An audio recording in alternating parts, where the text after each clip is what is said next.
You see, we don't want you to only feel good about contrast once you've broken through into the solution. We want you to feel good about the contrast, because you often attract the contrasting experience because it's part of the motion forward too. Ooh. You've been making an indictment against yourself. Esther will say, I should know better than this.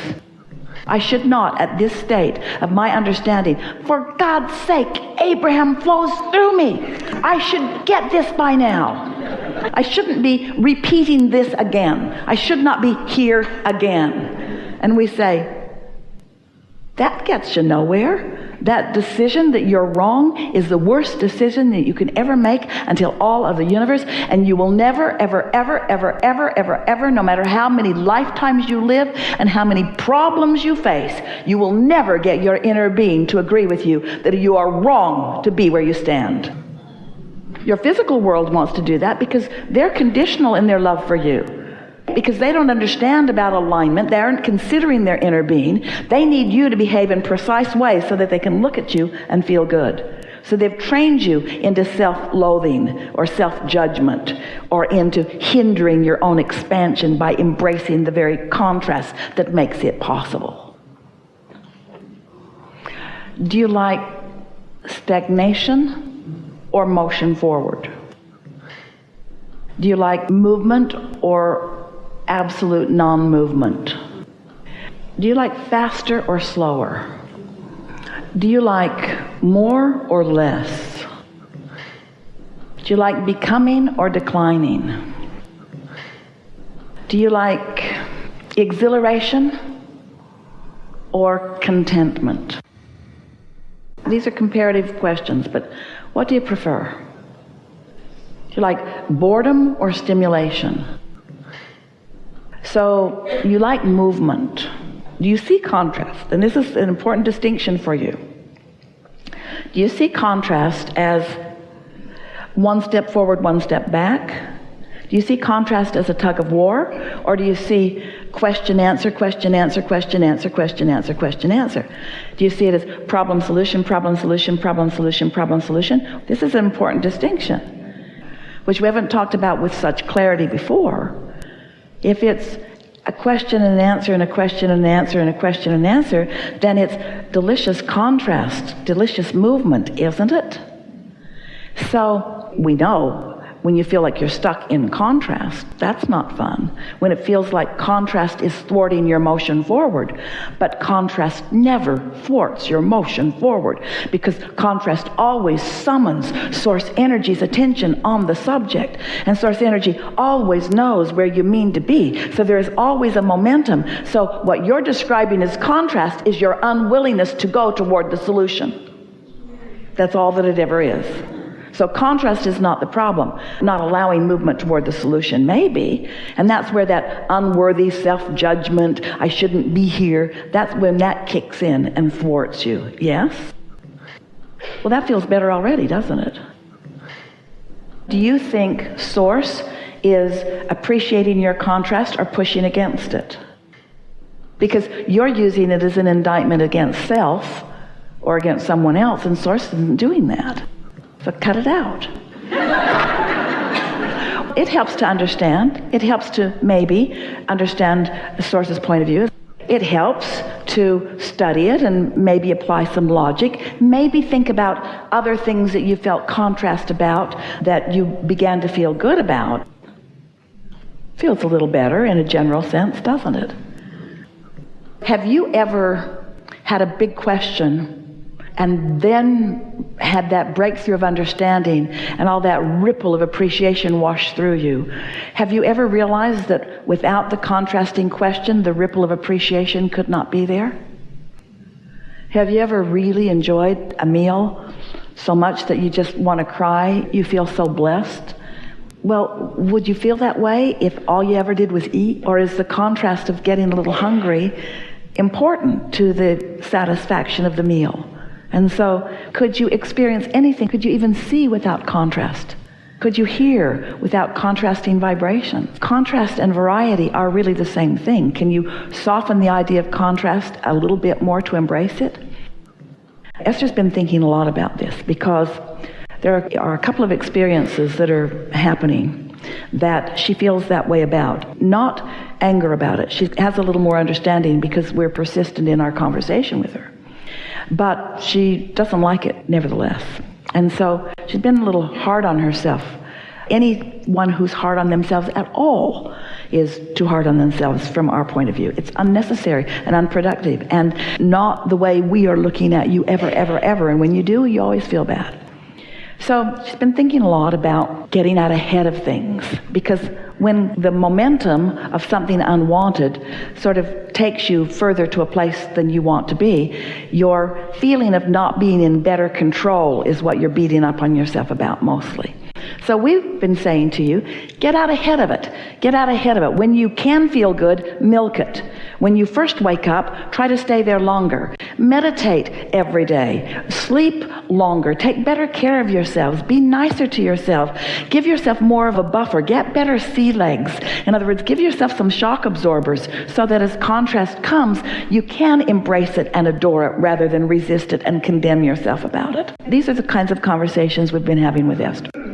We said to her the other day in response to something, because she said she was trying to go back and replay something, wishing that she had done it differently than she had done it.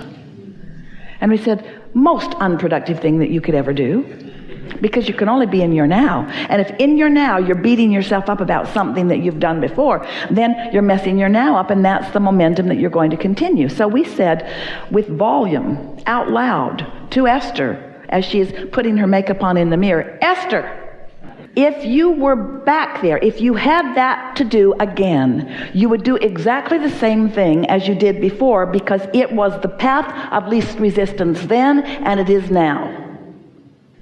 Shouting does help.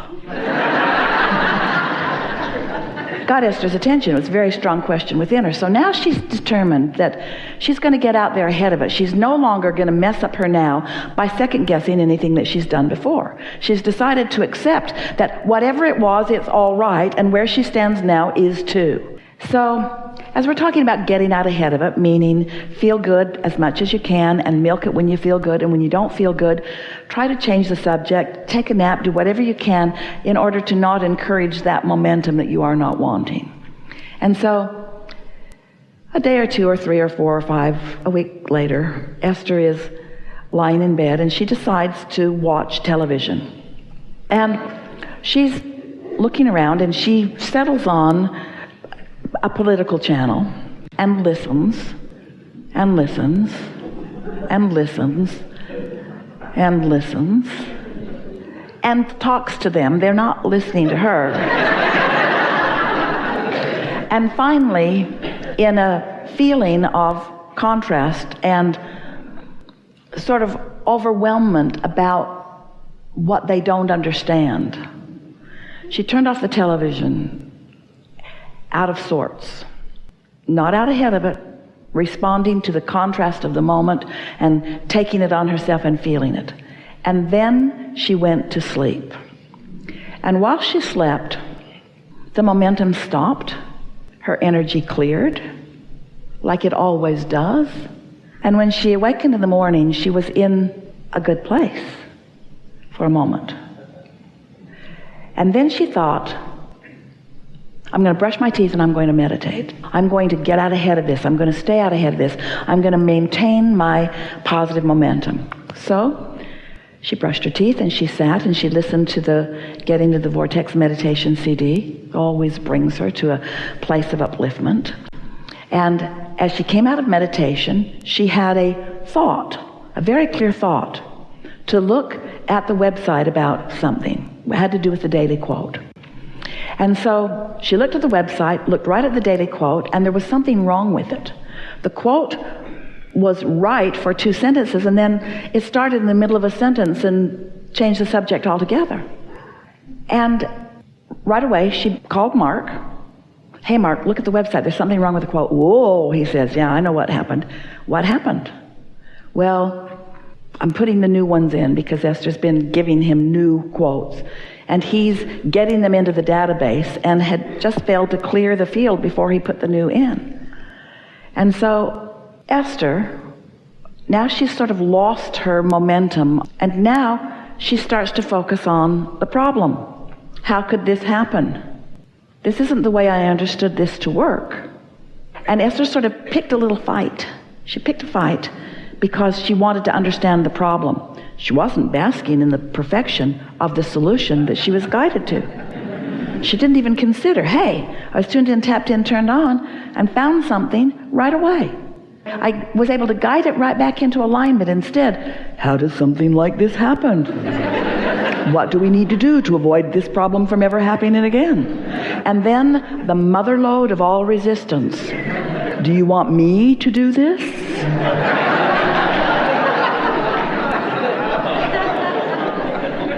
Now Esther can feel. She can feel what's happening. So then she sat to talk to us again. And we helped her to understand that she had a choice here. There was a solution that she had been guided to without even knowing she had a problem. She did not even know the problem exists. But because this is something that matters to her, she was guided to the solution and decided to focus upon the problem instead of upon the solution. Well, this is why we want her to understand that they're all tied together and that she can lean whichever direction that she wants to.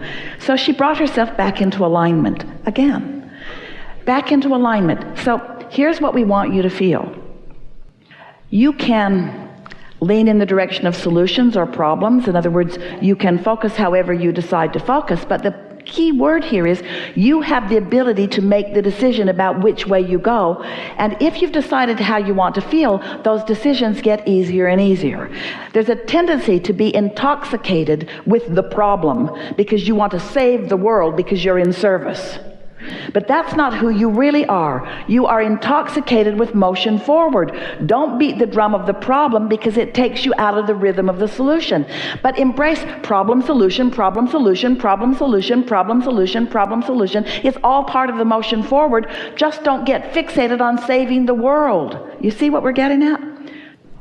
All you got to do is pay attention. Just don't let yourself get too far into contrast. You don't hate light contrast because it's nice. It keeps you in your lane. It's what defines you. It's what defines life. It's what makes life interesting. You really would not like it if you got into these automatic cars that you had no ability to adjust or to guide at all. You remember as little kids, Esther remembers, she could not wait to get behind the wheel of an automobile. She could not wait.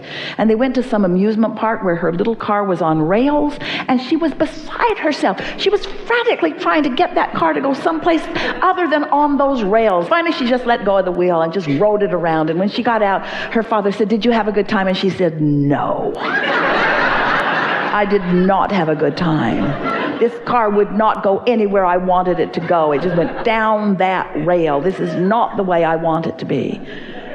You want to get behind your own wheel, and you want all of the deliciousness of experiencing all of the things that you can experience, but you don't want to go off any cliffs.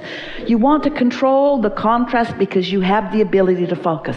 You want enough contrast to cause you to move forward, but not so much that you go off the rails. That really is the key. It's being deliberate about it. So there are two things that we are asking of you to consider. The first we know is easy for you. Just appreciate the contrast a little bit. And the second is, don't be so willing to judge yourself inappropriate when you're in the midst of contrast. Because how did you learn to drive anyway? Everybody that has driven anything has run into something they didn't mean to run into. Everybody. And you're not a good driver until that happens. You are not a good driver until that happens. Tracy got her first car, Esther's daughter, rear-ended somebody right away, and Esther said, "Good. Good." Because you don't really understand distances. You don't really understand. Words don't teach. You got to have some experience. You got to scrape it on the garage door and knock the mirror off every now and again. You got to have some experiences before you understand yourself in your car. Don't you? Don't you? And if you haven't had that accident yet, you're not a good driver. You haven't figured some things out. Yes? Really good.